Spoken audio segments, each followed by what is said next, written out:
L'exposé était consacré à une restitution de l'équipe qui était partie au Kenya, une équipe constituée des étudiants, de 8 étudiants et 2 staffs. Et l'exposé d'aujourd'hui était organisé dans le cadre d'une rétroaction des événements et des expériences retenues tout au long de leur séjour, de notre séjour à Kampala et à Nairobi.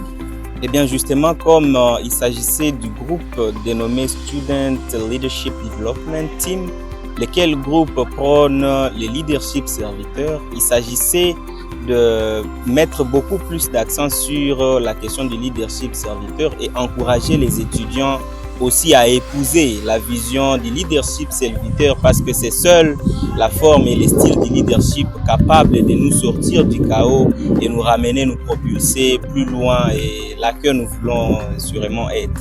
Et bien justement, vu que c'est une vision de l'institution, à d'autres étudiants de l'université, nous sommes en train de les encourager à se joindre à cette vision parce qu'elle est l'unique et la seule capable de façonner des cadres dignes et sûrs pour le développement et le changement intégral de ce pays. Eh bien justement, l'activité a chuté par une session symbolique de lavage des pieds de certains étudiants, lequel symbole visait à incarner la vraie image du Christ qui est même la définition réelle du leadership serviteur.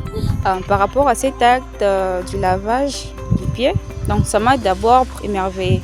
J'ai été aussi étonnée de voir réellement à notre génération, à notre siècle, si vraiment quelqu'un pourrait vraiment s'humilier jusqu'à ce point, prendre les pieds de quelqu'un et nettoyer. En tout cas, ça m'a vraiment étonnée, mais aussi j'ai aussi aimé parce que c'est aussi un bon acte. Ils nous ont montré à quel point ils étaient amples, ils nous ont montré leur sens de leadership en nous lavant les pieds.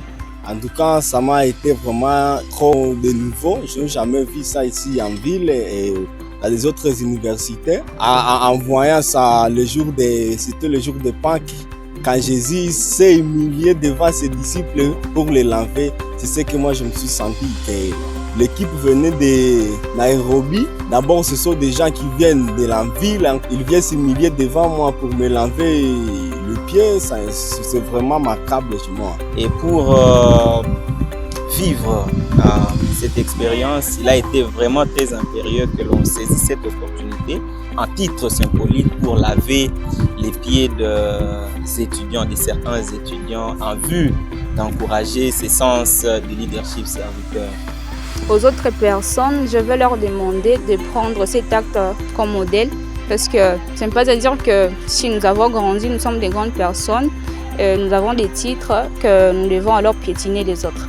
Nous devons avoir ce sens-là d'humilité que les amis nous ont montré comme exemple en nous lavant les pieds. Comme message que je peux laisser à la communauté de l'ITBC, ou soit à la communauté de la ville de Beni, c'est aussi manifester cet acte-là de s'humilier devant n'importe quelle personne. Il ne faut pas se laisser grossir devant les gens, il faut rester toujours humble devant les autres. Montrer aussi qu'eux aussi, ils méritent d'être en vie.